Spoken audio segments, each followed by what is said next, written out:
Proper introduction. I just wanted to tell everyone we're going to be recording the meeting, or we are now recording the meeting. So thanks everybody for joining us. My name's Tony Wilson. I'm the director at the Institute for Employment Studies. I'm really delighted that you're to have you with us today and to be able to chair this session today. We at the Institute for Employment Studies have been working with colleagues at the University of Southampton and with Half the Sky, who are an independent research consultancy specialising in diversity and inclusion, on this project, on the Work After Lockdown project. We're really grateful to the Economic and Social Research Council for funding this work, and we're really grateful to everybody who's taken time to fill in and respond to the surveys that we've been running, to take part in the qualitative research and to and interviews that we're conducting, and indeed, for joining us on our webinars and events. This being the third in the series of those. The purpose of this project has been to examine and explore the impacts of working from home since the start of the COVID-19 lockdown. And of course, this is an area where there's been quite a lot of debate, discussion, research, examination, but this project specifically has been to try to explore some of those lasting impacts and how that may change how we work, and how that is already changing, how it's permanently changing how we work now and in the future. It's been a mixed method study. It began just at the end of that first lockdown in summer of 2020, July 2020. And uniquely, I think fairly uniquely, has been taking a sort of a dual perspectives approach, looking for the experience both from employers and employees of this pandemic-driven lockdown, and how that's affected, how that disruption, the change, and the innovation that's come from that has affected the work that we do, our expectations from work, how work is organised, and the impacts on all of us as workers, as employees, and in many cases as employers as well. The work's been focusing in particular on two sectors which are predominantly office-based work, where people have been predominantly moved to working from home and are now increasingly working in hybrid ways. Those two sectors are a broad sector described as professional, scientific and technical work, and so that comprises all sorts of generally sort of white collar industries and professions, and then public administration and defence technically. Combined, these account for about 1 in 7 of all UK jobs, and interestingly, both are broad sectors that have actually seen employment growth during the pandemic, where we've seen kind of pandemic related spending driving some of that growth in the public sector in particular, but also we've seen long running changes and trends towards kind of white collar and professional work accelerating through the crisis, particularly affecting those professions and professional service jobs. And so it's been a combination, as I mentioned, of wellbeing surveys and surveys of people in those working employees in those industries, but then also qualitative and case study research as well, trying to understand what those impacts have been and perspectives have been. So it's brought that kind of longitudinal approach, and trying to, and really importantly, I think, trying as well to be applied research, to be focusing on some of the so what questions, and on generating findings and insights which will be useful for us in the work that we do, for all of us in our working lives, for employers, and for those of us who work as who work supporting and working with employers, whether that's in government, national and local government, whether that's in sort of advisory services or as in health and wellbeing and other public services, or as consultants, researchers, and so on. Today's the launch of the final report, but I think it's really important to say this clearly isn't the kind of end of the story. We're still in the foothills really of the long running and lasting impacts that we'll be experiencing from this crisis. If I had been chairing this yesterday, I would have been chairing from a pretty sparse, partially decorated office, which we're currently in the process of tarting up and improving in order to better support hybrid working in future. But also a fairly sparsely populated office, where many of us are going back to working a few days a week in the office, and most of us are spending most of our time still working from home. As it is, I'm dialing in, as many of us will be, from a loft, from a spare room, from a bedroom, etc. So it's affecting all of us. It's affected us in many different ways. And so the focus today really is to explore what we can learn from, what we can sort of hold on to, what's worked about how we've worked under lockdown, and what some of those challenges are, and how we can support that transition towards a sort of hybrid future, I suppose, that can work better for for individuals and for organizations. So look, I think you've probably heard enough from me. I probably said more than I intended to. I highly recommend the report and the reports that have been produced for this project. They're fascinating and really insightful and useful reading. In the chat, I've put a link to the website for the project, which has reams of useful information in it. I think you're here, though, to hear from the report authors and to hear from the guest speakers we're really delighted to have with us today. Before I introduce them, just a few bits of housekeeping. We're going to run to about 3:30. As I've mentioned, we're recording, and the recording will be available after the meeting. We will definitely stop at 3:30. So thank you so much, for joining and giving your time today. We're really keen to hear your thoughts, your insights, your questions. And I'm sure you'll have questions as we go. So please do put them in the chat. We're running this as a kind of an open, like Zoom meeting, as it were, rather than as a rather than using one of the sort of meeting presentation type functions. So you're all here, you're all able to chip in, to put your hands up, to contribute in the chat. So please do. We want this to be a dialogue. This isn't a broadcast. I'll do my best to navigate my way through those questions and comments, and bring people in to make their points and to put those to the speakers. And I'll no doubt be calling on colleagues on the call as well, from IES, where I miss important points. I'll be asking them to put their hands up to raise some of those points in the questions as well. If you'd like to tweet about the session today, please use the hashtag #WorkAfterLockdown, all one word. And if you're not already following the project, you can follow it on Twitter at work without the O, WRK after lockdown without the O. Without the second O, lock, DWN, if that makes sense. So I'll put that again in the chat. It's probably easier, isn't it? So speaking today, we'll be hearing from Jane Parry, Michalis Velisiotis, and Stephen Bevan, who are the report authors at University of Southampton and here at IES in particular. Next up, we'll be moving on to hear from Jane Parry and from Michalis Velisiotis from University of Southampton, who will be running through a quick-fire run-through of the key findings from the final report. So, Jane, over to you. Okay, thanks very much, Tony, and thanks, Carol. That was brilliant, and chimed in loads with what we've been finding. So, just share my screen. Someone shout at me if you can't see it. Yeah, we can see it. Brilliant. Okay, so I'm going to talk about some of the findings from the research now, drawing upon our organisational case studies and also our secondary analysis of national data sets.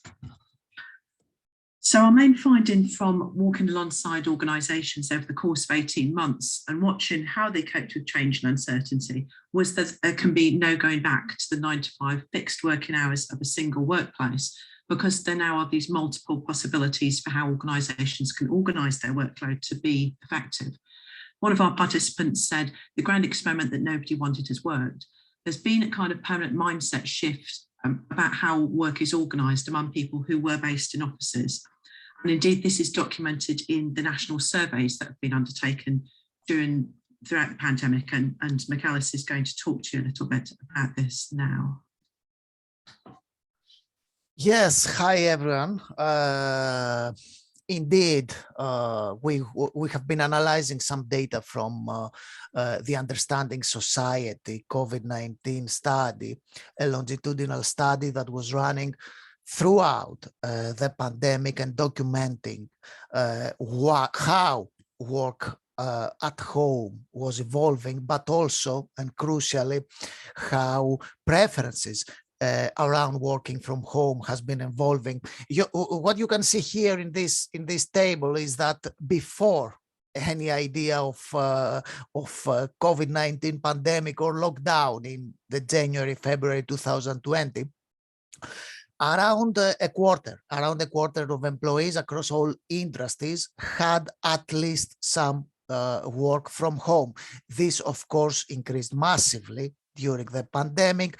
It reached levels of almost 50% at around the time of the third lockdown in January 2021. And nowadays, the latest data, okay, are from September 2021, but The latest numbers I have seen also indicate that currently there are around 35 to 40% employees working at least sometimes from home. The situation was the situation of working at home was far more prevalent in the two industries that we paid more attention to, the professional, scientific and technical activities, and the public administration and defense industries. You can see that even before the pandemic, working at home was very regular there, and it reached levels of almost 75% or almost even 80% in the professional, scientific and technical activities. Nowadays, it stands at around, still stands at around 70 to 75%. And indeed, there has been a mindset shift.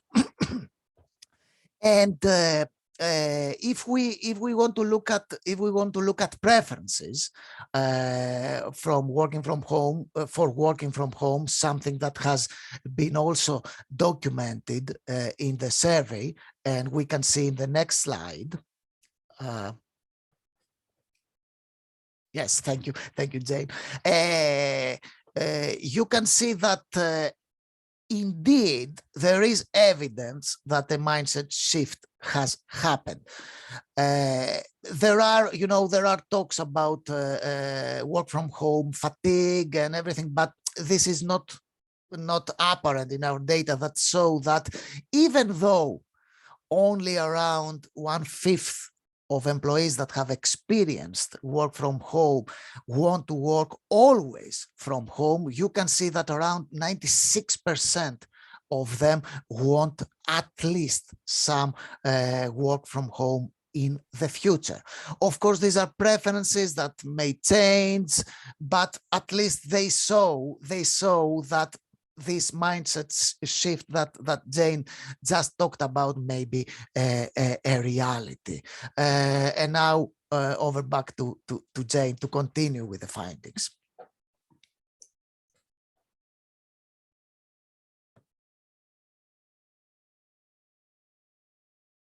Jane, you are on mute. Thank you. While it came out strongly in the qualitative research that people miss the sociability and the collaboration of offices, their default position has changed. They don't want to be travelling into the office every day, and neither they nor their managers think that this is an efficient way of working anymore. At the same time, they want to hold on to some of the gains of the past 2 years, such as improved workforce trust and better quality meetings.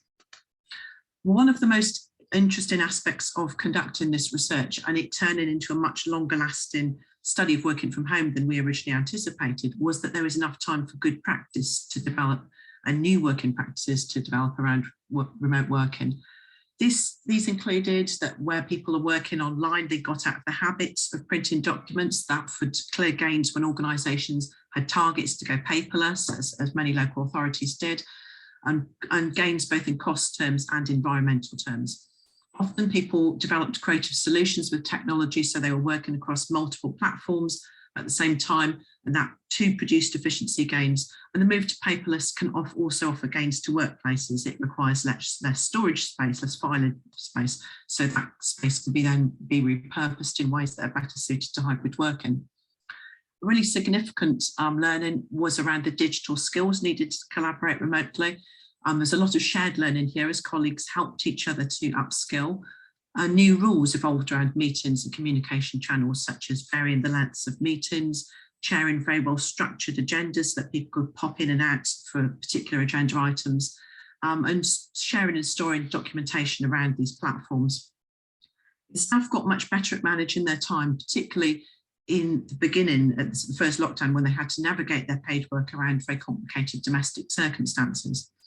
They got more efficient at setting boundaries around working from home and better too at communicating those with their teams.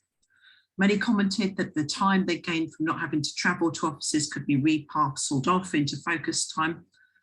Notably, the organisational recognition that flexible working hours were necessary to make a success out of lockdown working created this new climate of trust and what many talked about in terms of a more mature attitude. Managers repeatedly told us that when staff felt valued and trusted, they rose to the challenge and performed beyond expectations.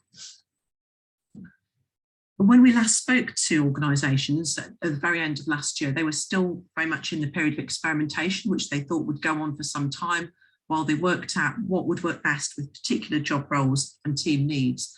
It was managers that were making these calculations. They were building into them what they've learned about individual circumstances and preferences in order to harness goodwill and productivity moving forward.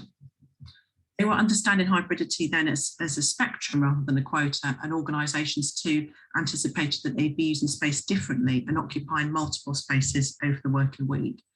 So given that what people have missed most about offices has been other people, collaborative but also unstructured meeting spaces are going to be key, as well as well-equipped hybrid meeting spaces so that more people can be included in a productive way, and also some focus time for individual working. But just like Carol said, it looks like workspaces are going to become more shared spaces. The challenge now for organisations is to make them attractive spaces where people want to be based for some of their week and come to work energised. But it's not just the physicality of how we organise work that we have to get right. Lockdowns provided very steep learning curves around the importance of well-being and team connections in how we work. Boundary management necessarily was very challenging during the first lockdown, with children being supported with online learning. Families and housemates were thrown together in houses that hadn't been designed for this purpose. So this wasn't normal working from home. This was a challenging situation which people had to adapt to at breakneck speed. And Steve will talk later about some of the dips and recovery that we saw around worker wellbeing, which followed this transition into and then learning around the extreme circumstances of the pandemic. Team working fundamentally changed too. People became more self-supporting. Colleagues learned about each other's circumstances through the windows of Zoom and Teams and adapted around this to provide a more supportive working climate. Another big learning that we can take from the pandemic is the skill set that people have built around organising their own work. There have been these immense leaps in digital learning and collaboration, but people have also refined their time management skills and become more autonomous workers. Perhaps most of all, again, as Carol said, the work of managers has changed as the importance of connecting with and supporting workforces became really key to maintaining productivity during the lockdowns.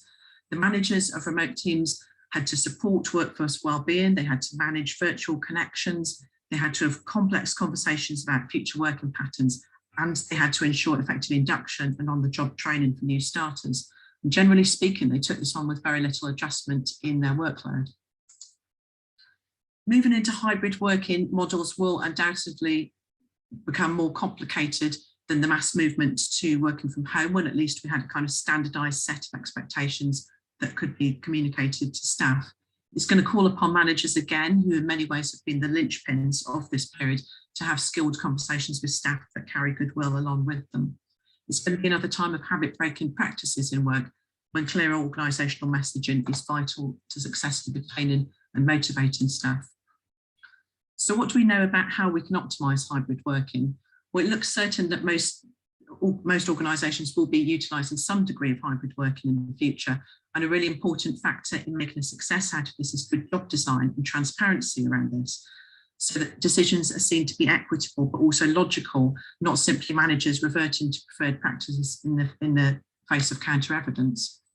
Part of this will be about utilising space differently around the needs of team collaboration.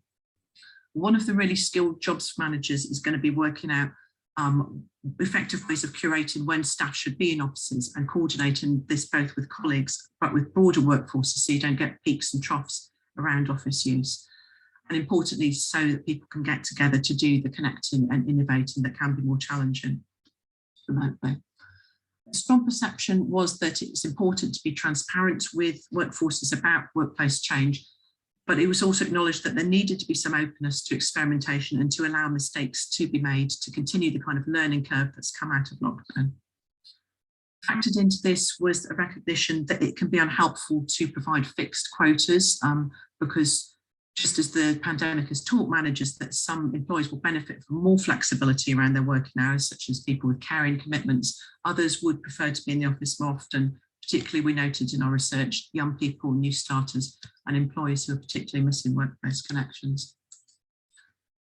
So what has this unique period in workplace history taught us? Well, at the moment, and of course, it's early days, some lessons seem to be that lockdown has provided the nudge that many nudge to get more managers thinking about developing outcome-based productivity measures. Within organisations, there was often somewhat of a lack of routinely collected measurements of productivity, but with the shift towards job design being looked at on a more individual basis, this is kind of the perfect time to factor that into good practice. The second learning has been that the offices that we have accepted for so long are not necessarily configured in the best way for 21st century work. Lockdown got organisations talking more about the connections between office life and home life and the importance of getting this right in terms of productivity and workforce well-being. So too, the geography of workspaces can complement environmental concerns, and being well connected to public transport and offices can become more energy efficient. As organisations become aware of the impact which poor well-being can have on their efficiency during the pandemic, a very positive learning from lockdown has been to much more routinely support workforce well-being. The pandemic raised some important flags around anxiety, fatigue and physical deterioration, which were partly linked to the unusual situation, but also to work intensification and the heightened sedentary working practices during the pandemic. A really important learning from this intense period of enforced working from home has been the way that teams have pulled together to make a success out of an unexpected situation, the result of which has been an increased sense of trust between both managers and staff. Managers often commented on the pride that their teams displayed in their work, that they were going above and beyond the targets that were set for them. And this has really shifted a lot of organisations' expectations about how work has to be organised. A final lesson has been that workforces need to know what their leaders are thinking and where they're going. So leaders needed to be visible, understood and trusted. There's a fine line, particularly now, to be treading in providing leadership without being dictatorial and then retracting the autonomy that staff have so valued during the pandemic. So the next phase of change can be a unique opportunity to absorb the learnings of lockdown and to create kind of decent work that preserves the gains that have been seen around autonomy, flexibility and work-life balance, and to enhance those around workforce collaboration with spaces being used in new ways. Over to you, Tony. Brilliant. Thanks, Jane. Thanks, Michaelis. You managed to get through an awful lot there in 15 minutes. So thank you. Yes, the slides will be well, I say they will. I hope they will. We should be able to circulate the slides after the meeting for that question. Jane and Michaelis, just a warning, we have like so many questions now, and many of them are directed at yourselves around the research. So we, without further ado, though, we're going to hear from Justin Madders, and then after that we'll come back. We'll be hearing from Steve Bevan, and then we'll have a bit more of a discussion involving the involving Jane and Michaelis as well, and the many questions that have been raised already. So do keep those questions coming. First though, Justin, thank you so much for joining us. Really delighted to be able to welcome Justin Madders, who's the Shadow Minister for Employment Rights. Justin is the Member of Parliament for Ellesmere Port and Ellesmere Port and Neston, and is rare breed as a cabinet or shadow cabinet minister of being somebody who actually really knows this stuff for a living as well, having previously been a solicitor specialising in employment law, among other things. So really delighted to have you here. Justin, over to you. Yeah, thank you very much. It's been really interesting so far to hear the presentations. I think there is obviously a lot that's changing. I also have to say that I think Carol needs to send a memo to Jacob ReesMogg about what's actually going on in the department, because obviously the headlines for the last week or so have been about get back to the office, and I have to say that it certainly seems like he hasn't really paid much attention to what's going on and what the benefits are of hybrid working. And it is an easy point to make, but it's also an important one, because if the government do want to legislate potentially for more flexible working, they've got to set an example as employers themselves. And if they are seeking easy headlines about how really, there's an element of needing to see bums on seats for people to be really working, that actually undermines the whole rationale for the kind of changes that we've been talking about today. So I hope that he does sit down with Carol and actually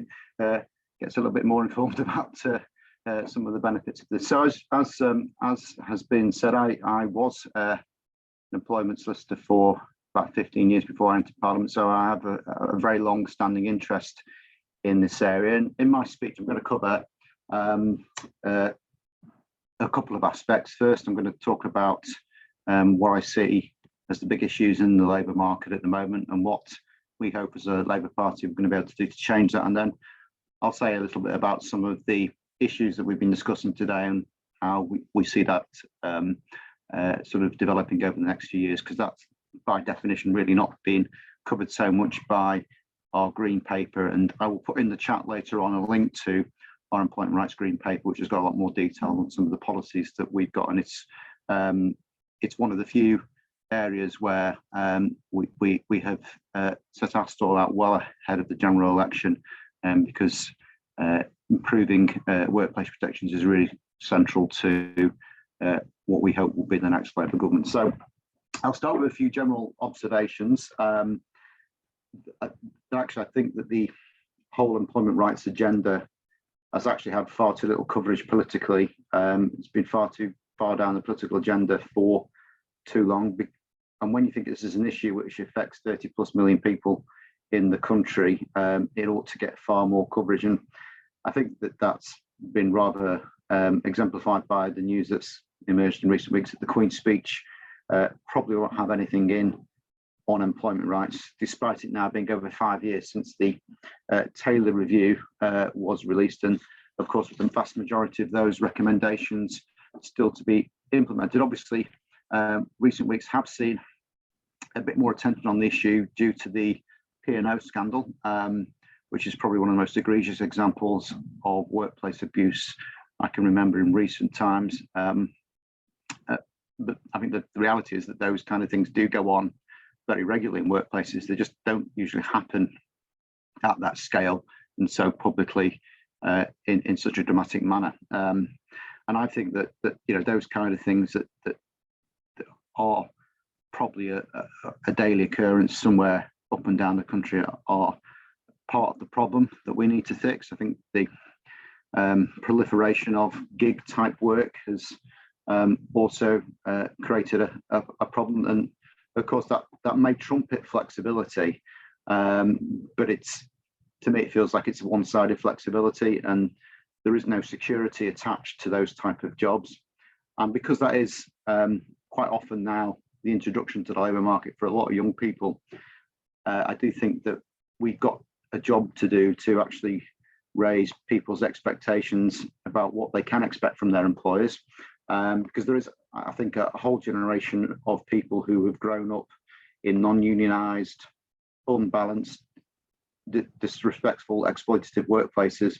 They get the shifts cancelled at short notice. They're offered only 0 hours contracts, or even, as we've seen over the last few years, they're worried about the consequences of taking time off sick. And we, I think, as a party, have a job to actually show that it doesn't have to be like that, and actually we can make the workplace much fairer and more secure. As I say, I think during the last couple of years, we've seen the insecurity in the workplace ruthlessly exposed, and actually is self-defeating for the wider economy as much as it is for the individual worker. So, a basic thing we'd want to be looking to do is bringing up sick pay to a level that people can afford to live on, as well as actually making everyone eligible to be able to claim for it in the first place. And you will probably recall early on in the pandemic, Matt Hancock famously admitted that he couldn't live on SSP, but apart from the sort of annual inflationary increases, which, as we know, haven't actually kept up with inflation, the actual base level hasn't moved very much since 2 years ago. So turning to what we have in place to address these concerns in our green paper, which we will flesh out in more detail over the coming months. There are a whole range of different things. Some of them I think are going to be quite straightforward to implement, such as the banning of unpaid internships, which I believe is such an impediment to social mobility, whilst others, such as the introduction of what we call fair pay agreements, on a sectoral basis will inevitably require considerable effort. But we believe that once we get those up and running, they will have the potential to actually change the lives of millions of people down the country through better working conditions of pay. And we think social care is the priority for us there. That's very much a sector we think is one in need of greater intervention. And what we call fair pay agreements have been successful in other countries. We look at what Labour Party in New Zealand have done. They're currently rolling out fair pay agreements. And what that would mean in practice is that governments would be responsible for bringing together employer representatives in that sector, the main trade unions in that sector, employer representatives, and a selection of the major employers. And we would really get people to work together and be responsible for agreeing terms and conditions and standards for that particular sector. And if we get that right, we can actually see people's standards of living rise, as well as actually bringing better retention rates, particularly in some sectors like social care. So I think we see that if we can do that right, we can dramatically improve productivity as well. And of course, with social care, the recipients of it would benefit as well. So we see this as a win-win situation if we get it right. And another policy, which is probably more apposite to today, that we think has the potential to change the lives of millions, is getting as a default from day one a right to flexible working. Now, it will mean that employers will also have an accompanying duty to accommodate this request where there is no reason why a job cannot be done flexibly, and it would only be capable of being overturned in exceptional circumstances where a business can sufficiently demonstrate that a request cannot be accommodated. And so we're going to consult on how best to implement that to make sure it's effective but also proportionate. It will include all types of flexible working, flexible hours, compressed hours, staggered hours, annualized hours, and also flexibility around school runs, childcare commitments, other caring responsibilities, and school holidays. So we think this will go further than what the government are proposing, which is a right to request flexible working. And although we haven't seen much detail yet from government on the details of that, we suspect it's going to be not really significantly different to the current position, where there is a great deal of latitude from the employer to turn down any requests. So what we're saying in contrast is there will be much stronger right to flexible working, which actually will turn things on its head and will only be capable of being refused in exceptional circumstances. So another area where we're going to make hopefully some significant changes is in relation to 0 hours contracts. We'll be looking to ban those so that each contract has a minimum number of guaranteed hours, and that those people who are regularly working a specific number of hours will have the right to a contract that reflects those hours. That we hope will give workers security and peace of mind. It comes with a guaranteed number of paid hours each week, and we think that actually having regular and predictable hours will advance security. It will advance predictability, and because we want to make work secure and stable, because we see that as being one of the cornerstones of a successful country, because people won't be able to prosper, they won't be able to invest in their own lives if they don't have any certainty about incomes from one week to the next. We want to also get basic rights from day one for most workers, like statutory sick pay, like national minimum wage entitlement, holiday pay, paid parental leave, and protection against unfair dismissal. Now, at the moment, the current system excludes lots of people from some or all of these rights. And what we want to see is a level playing field for workers, because we think that's actually not only good for workers, it's actually good for businesses as well, because we don't think it's good for competition or our economy as a whole if businesses feel the best way for them to get ahead and get a competitive advantage is for them to chop pay and conditions. We also believe that anyone who is working for someone else, unless they are genuinely self-employed or in a business on their own, should be afforded the same rights and protections as another worker. So we think that the current system is pretty confusing, it's pretty complex, and it has led to, as I say, proliferation of insecure works, bogus self-employment, and it has allowed, I'm afraid, a lot of exploitation. We don't want years of court cases having people waiting for the outcome of a court case to determine what exactly their benefits and entitlements are in a job. So we want to end that ambiguity and make sure everyone has the same rights and protections from day one. So I won't go into everything in the green paper, but there are other policies in there on such as ending fire and rehire that many in the Labour movement have been campaigning on for a long time. And we've got a clear commitment from Keir Starmer that the green paper will be implemented within 100 days of the Labour government, because we want to end the mindset that's prevailed for too long, that as long as you've got a job, that's the job done. We think it's far more complex than that, because security, prosperity, stability are all, I think, under threat from some of the way workplaces work. And it is in all our interest, we believe, to have stronger workplace protections. But if I turn to some of the changes we have seen in the last few years, it would be fair to say that's accelerated quite a lot of things. And the green paper, I think, recognises that flexible working is now should be a starting point for most conversations with your employer.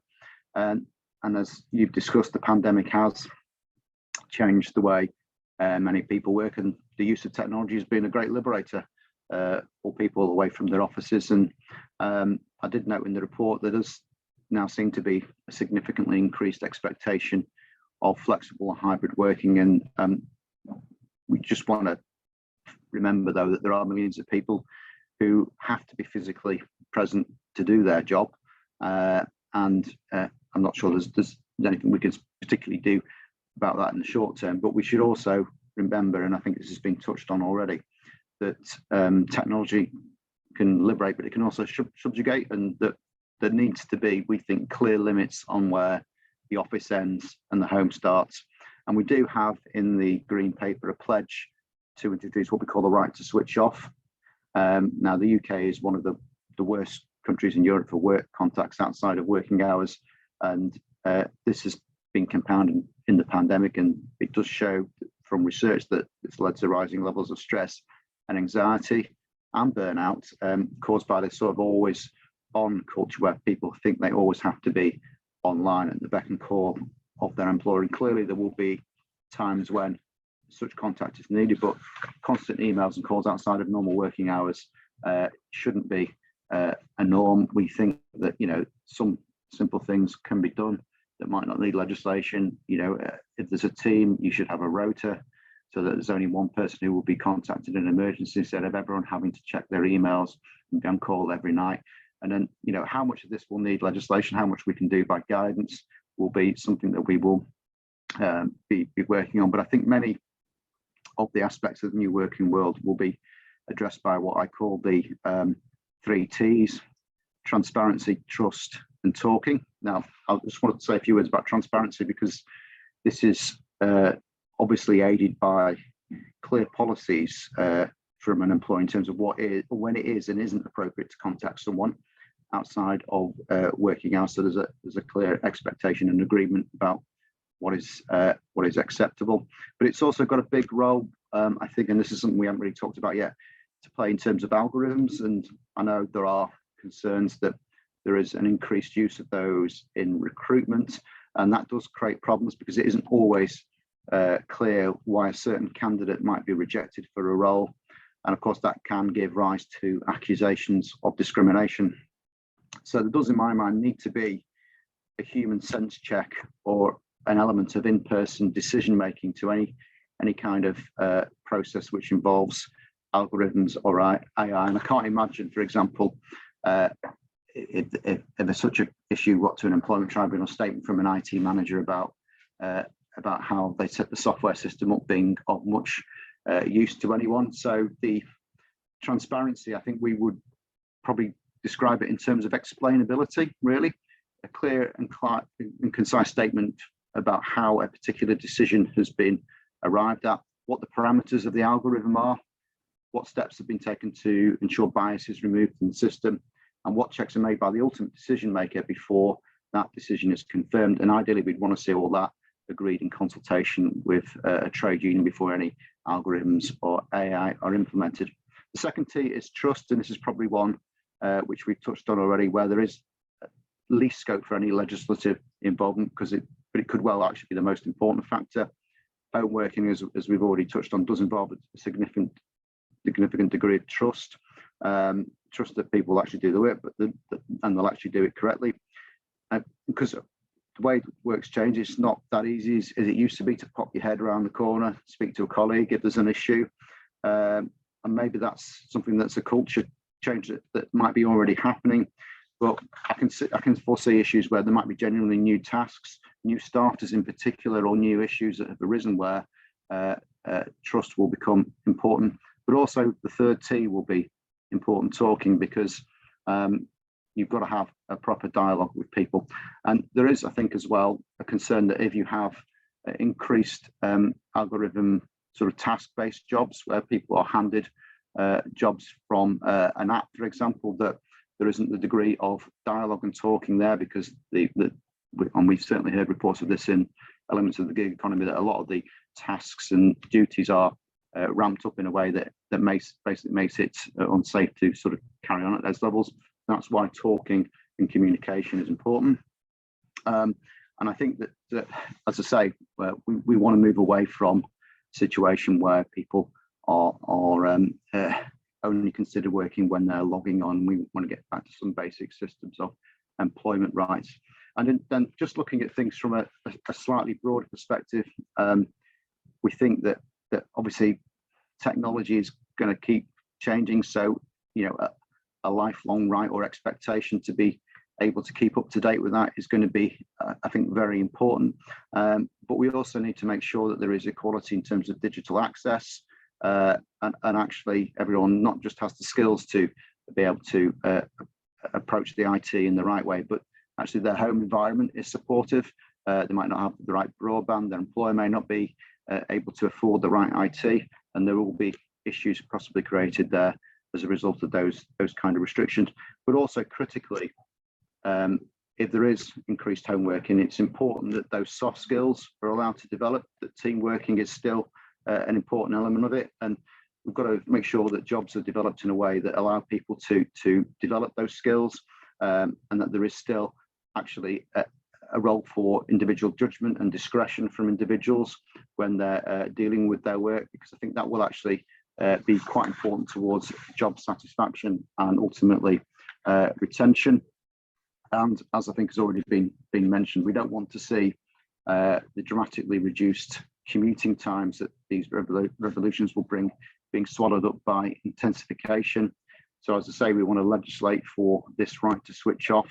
And I think in conclusion, what I'd say is that I can see how things have changed from my own perspective as an employer, because a member of parliament does have an office with staff in it, and there's been quite a big shift. I mean, to be fair, we did have elements of flexible working before the pandemic, but actually now, because we were put in a situation where everyone had to work from home for a while, each member of staff has sort of got used to the idea that they can do their jobs at home, and everyone has now got some degree of flexibility. But of course, because we're a busy constituency office, we still do need a physical presence. We need to be able to communicate in person from time to time. And so it's all about striking the right balance to ensure that the office runs smoothly. But I do think there has been certainly a great change in the mindset of my employees about how actually flexible working is something that they can do. I'm sure that is an experience that has been replicated across many parts of the country. But as I say, I think coming back to my original comments, it is important as legislators that if we are to introduce measures to increase flexibility and ensure that there is the right balance struck, that we do set the right example and are seen to be good employees in that sense as well. So that's me done. Thank you. Brilliant.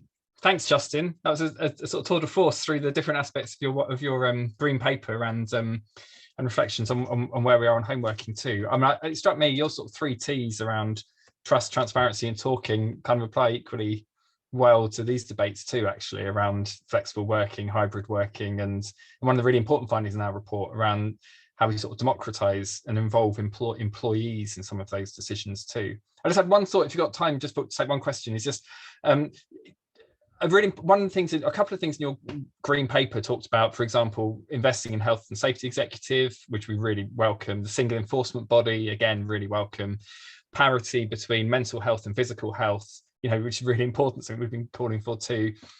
How we deliver all of this though, and in particular those employment rights changes, does really speak to how we can engage better and support employers too with that, through HSE, through an enforcement body.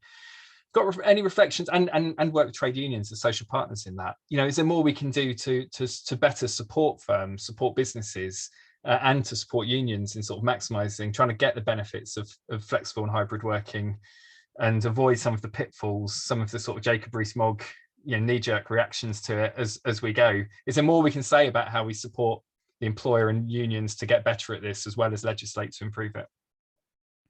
Well, I think we'd always start from the position that if people are doing things that we consider best practice without the need for legislation, that's always a good starting point. And I think obviously when we talk about things like the single enforcement body, we are kind of looking at the rotten apples, as it were, who we know are in a minority. But workplaces come in all different shapes and sizes. They've all got their own particular challenges. What I think we probably want to be doing as much of as a stick is also have a carrot and really get those good examples of flexibility, of really quite progressive workplaces out there, so other employers can see that it can be done and they can talk through the issues that they've had. So I think that there are some really good employers out there who have done some really very interesting things, that actually we can all learn from. Yeah, we would definitely be keen to carry on that conversation about how we can share some of that practice, how we can support, how we can apply the carrot as well as the stick. So look, Justin, thank you. I'm tempted to keep going on questions. My colleague Steve has just asked one about Whitley councils and fair pay agreements, but let's not go there today. We'll dust down the history lesson of civil service and public sector pay. So thanks so much for joining us, Justin. Really appreciate you taking time out to be with us. Thank you. So next up, Steve, who's been active on the chat, is going to share with us some of the findings and thoughts, in particular as they relate to kind of well-being and work. So Steve, over to you. Hi everyone, I'm just very conscious that I've only got a short period really, and I want to make sure that you all get a chance to have some of your questions answered. So I've only got 2 slides, you'll be glad to hear. You see all that okay? Yeah. Yep. So I was going to do a really quick update on some of the headlines from the surveys we were doing. So Jane was talking mostly based on the case study work that has been done over the 18 months or so of the project. I also wanted to echo the point that Justin made actually about the group we've been looking at, a relatively privileged group of mainly white collar workers. And of course, we've had lots of concerns around key workers, people working in the NHS, people working in retail, logistics and so on, for whom these opportunities for flexibility haven't really been available. And obviously there are some wider questions, not for now, but perhaps in the future, around the extent to which the pandemic has had the effect of also widening some existing inequalities. We've been doing surveys of people throughout the whole project, some of them longitudinal, some at the beginning, some at the end, looking at issues around job satisfaction, physical and mental health, the practicalities and logistics of working from home, what people like and don't like, and then also looking at things like their preferences for hybrid working. I mean, what we found in the very first survey, so the summer of 2020, was that even then, about 25% of people who've been working from home right from the beginning of the pandemic were going back to the office in dribs and drabs. About a quarter of them were working for at least part of the time. And by the time we did our second surveys at the end of 2021, over 50% were working in an office for part of the week. So this is not a binary. You know, the people have been working flexibly and in a sort of hybrid way, perhaps less formalized than now. So people have been, you know, using discretion and working with their employers to get, you know, the best fit between their preferences and the needs of the business. We've also seen some positive news about the improvements that we've seen since the beginning of lockdown in aspects of people's physical and mental health. We found quite a big problem with growth in musculoskeletal problems, for example, from people working from home in the first sort of 2 or 3 months after the first lockdown in March 2020. But those have improved significantly, not all of them, but for some people that's still an issue.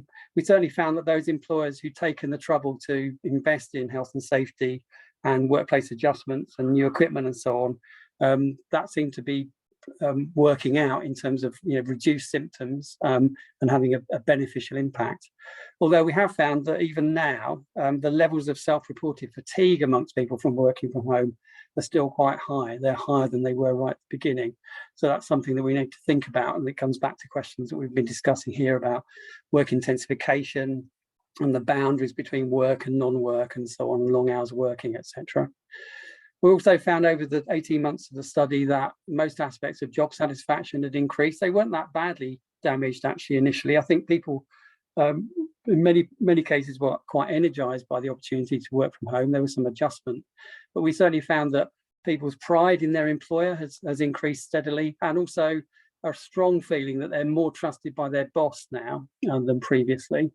The only negative thing that's come out on that front in terms of job satisfaction, which the latest survey suggests, is that there's still a significant proportion of people who feel that communications about changes to working practices still needs to be better. And that's something that I think has been picked up in the case study work. We hear a lot about the Great Resignation, but actually amongst this group, 90% said they intended to stay for at least a year. Perhaps more concerning is the fact that 26% were considering early retirement in the near future. So it comes back to the issue that IES, particularly Tony, has been raising in his labour market commentaries over the last few months, that, you know, we still have an issue around participation. And certainly in our survey, even amongst this relatively affluent white collar group, a significant proportion of people were thinking about early retirement, which I think is interesting and something we ought to be concerned about. Coming back to the point about productivity, we found 93% of people in public administration thought that their productivity was the same or better as pre-lockdown, slightly lower in professional services, still quite high, 83%.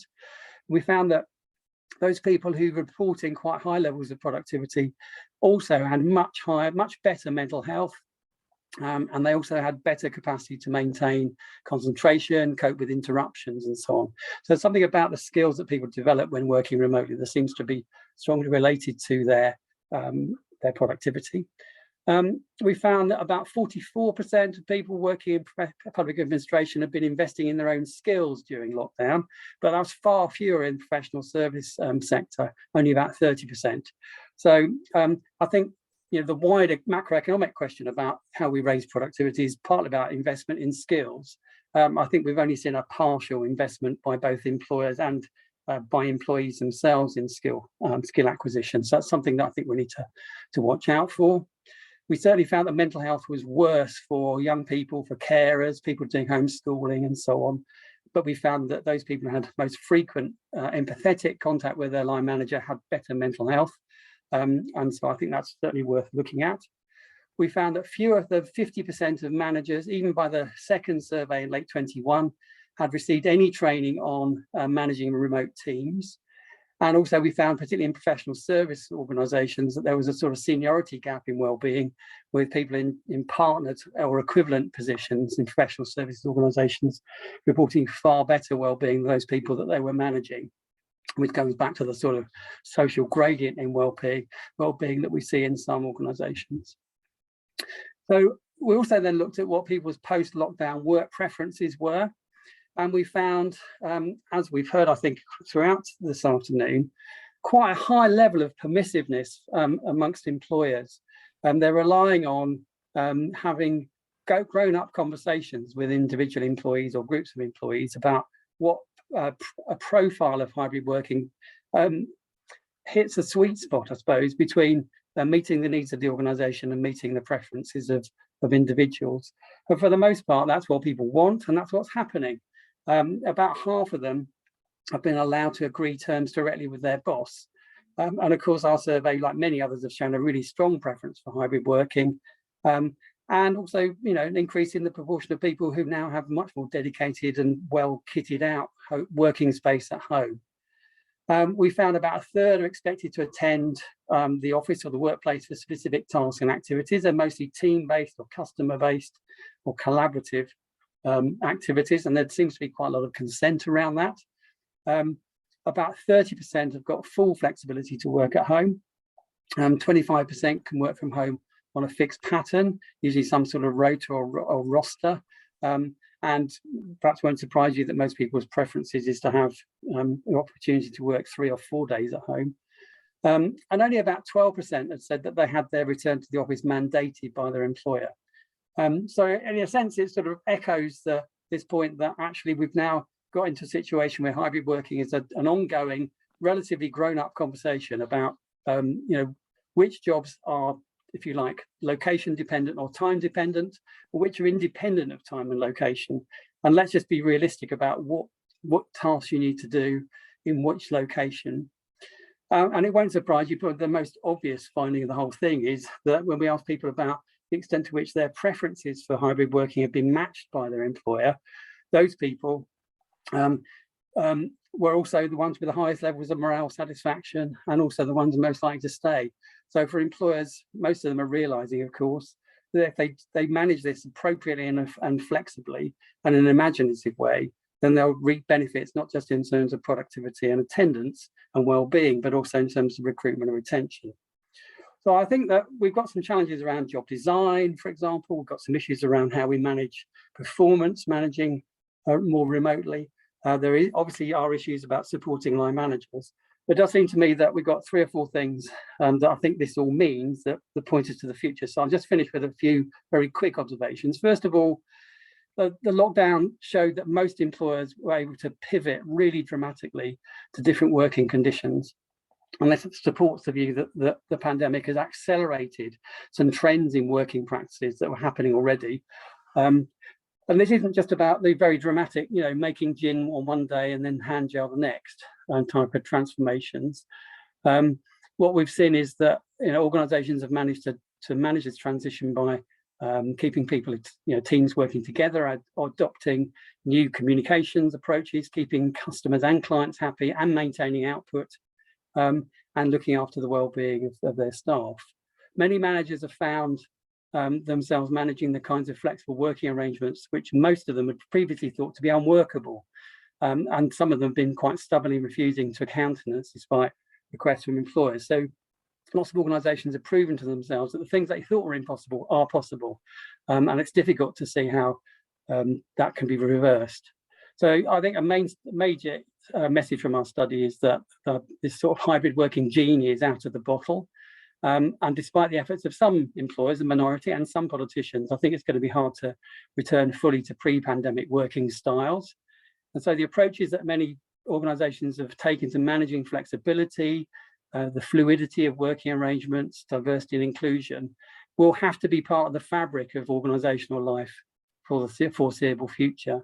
That doesn't mean a utopian version of modern working, because many challenges remain.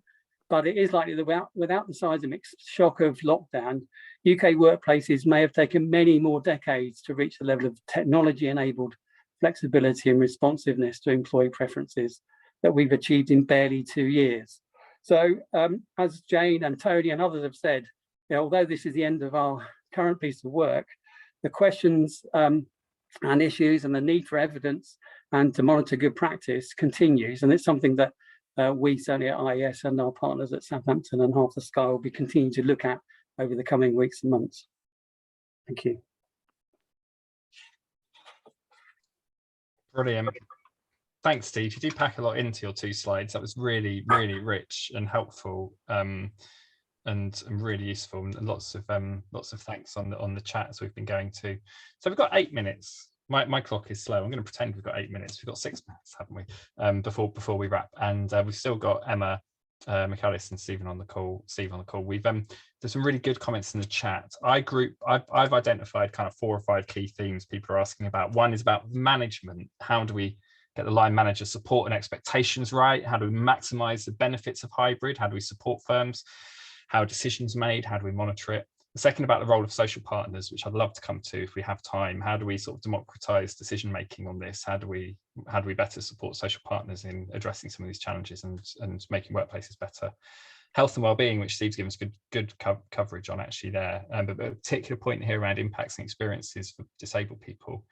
A fourth area around how we make offices work, how we make them fit for purpose, how we make them more welcoming if we're now hot desking and we no longer have our own little space and cubby hole and hideouts, how we make them better for meeting people, and how we ensure they can meet people's needs where they have needs, health related or because of an impairment or disability. But the one I wanted to start on though was SMEs actually. This feels different for small firms versus large firms inevitably, and we've had a sort of dual focus in this research, but I mean, for Jane McAllis or Steve, any reflections from it around how this inevitably, the industries we've been looking at are predominantly larger employers, about how some of this may be different from small firms? Is there more we can do? Can we do things differently? Is it just too difficult in helping smaller firms to maximize some of these benefits?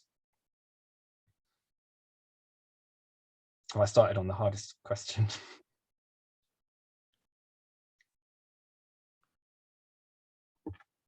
It's a really hard one, and something that policymakers, struggle with the whole time. I mean, the research I've done previously in SMEs, most of them will say the reason that they're successful and they, are able to compete is that they are inherently flexible. Anyway, I did a big project for, what was the Department of Trade and Industry a few years ago, looking at the way that small firms managed absences from work, for example. Most of them, despite what you hear, are actually so flexible. They're able to take sort of short-term shocks. I think there are some issues around this, but I mean, I think most of them in general will argue that their agility is what gives them competitive edge. So I think that many of them have actually, continued in that vein through the pandemic. That's not to say that they haven't found it difficult, but actually, the fact that they're tiny and they often multi-skilling means that they do have that inherent flexibility. But I agree that I think there are lessons to be learned from the way that large organisations have done it. We should try and find ways through trade bodies and industry bodies to make sure that support is available, particularly around well-being at work, health and safety, job redesign and so on, to help SMEs to maintain that level of flexibility and agility. And it does feel like a big part of the challenge is how we reach them more effectively. And I'm a fan of the CIPD People Skills Hub, which is a really nice resource. And it was interesting, from a good project that they did a few years back. But also, what's the role of growth hubs, of local enterprise partnerships in this? What role can local government play? How do we better work with sector bodies? And we're doing some work at the moment with the LGA on this point around what does good work look like in local areas, which I think is going to be really sort of fruitful area in the next few years. Jane, you've just come off mute. Was that to pick up on this point about SMEs, or maybe you might also want to pick up one of the other ones around social partners, around how we manage these changes, how we make offices work? Really, anything you've reflected on from the chat? Yeah. It was kind of to pick up on the SMEs point that they have one of the advantages that the large organisations don't have, in that they knew their staff much better, so they'd had to do less of this getting to know their circumstances, so that the agility was there to some extent already. I think one of the things we haven't touched on much is new starts and how they're dealt with within organisations. We need to develop more flexible induction processes. Managers need to be given more support with ensuring that they get the kind of learning time, so we don't suffer a longer term loss of skills, because there's been a kind of backup there. And just around coming back to this point on managers again, that there needs to be more time devoted to being a serious hybrid manager, and also that we're valuing different qualities in managers that we have done over the lockdown. But then now we can build those factors into our HRM process in terms of the reward system, the recruitment system, the promotion system, so we get the managers we need in the future. Yeah, no, and I think this sort of squeezed line manager has been an issue for some years, but it's clearly been exacerbated in the pandemic. Steve? Can I just pick up on the social partners one? Yeah, please do. That'd be brilliant. I mean, I think it's interesting with the announcement that Francis O'Grady is stepping down from TUC. Some of the coverage he got around, the collaboration that the trade union movement was, contributed at the beginning of lockdown. I think the health and safety representatives of trade unions were really very active. A little army of health and safety experts helping employers to make adjustments and so on. What we're hearing a bit less about is how this very individualized approach to agreeing hybrid working arrangements, what our colleagues at FIRE has called ideals, has raised a question about where that leaves collective agreements. If you're an HR person, if you've got 10,000 employees, what you don't really want is 10,000 individual working arrangements being organised and agreed, because therefore you end up in a situation where you have to monitor consistency and fairness and inclusiveness, and how it does what you get from your employer depend on how good a negotiator you are. And so I think one of the things we'll have to look at, and I haven't heard of any problems at the moment, but is what role trade unions can play in making sure that the rollout of hybrid working arrangements is done equitably and fairly in a way that's consistent and transparent. And I think that's a future role that trade unions might want to play a part in. Brilliant. Thanks, Steve. So look, we've ticked around we are on 3:30, so I think we're going to have to draw a close to the discussion there, unfortunately. Thank you so much to Carol, to Justin, who's, I believe Justin's still on, so thanks so much for staying on the call as well, Justin, to Steve, Jane and Michaelis for your contributions today. Thank you everybody for joining us today and spending the time. I think we could have spent another hour on it. I'd also like to say thanks to Zoe Young and to Sarah Richard. Zoe, unfortunately, has been a bit poorly today, would have been with us presenting as well. Zoe and Sarah from Half the Sky, but they've been really sort of fundamental and integral part to the project as well. And to Steve O'Rourke here, our comms manager on support on the event, and extra special thanks to Emma Stewart Rigby, who we can see here with her little IES background on, who has supported on making this all come together seamlessly today, and has managed to do that in the week before our big annual conference, HR annual conference, which is next week as well, and is absorbing all of her and colleagues' time. You can find out more about that on our website if you want to. So thank you, Emma. Thanks so much for everything. So thanks very much, everybody. I'll leave you all to get on with the rest of your afternoons, have a cup of tea, and hopefully enjoy the evening sun if it's sunny where you are. And we'll look forward to carrying on this conversation. This is the final report, but clearly, the start of, and still, the early days of a fundamental change to how we work, and one that we are really keen to continue to work with you all on trying to shape and help to make work better. Thanks, everybody. Thank you, everybody.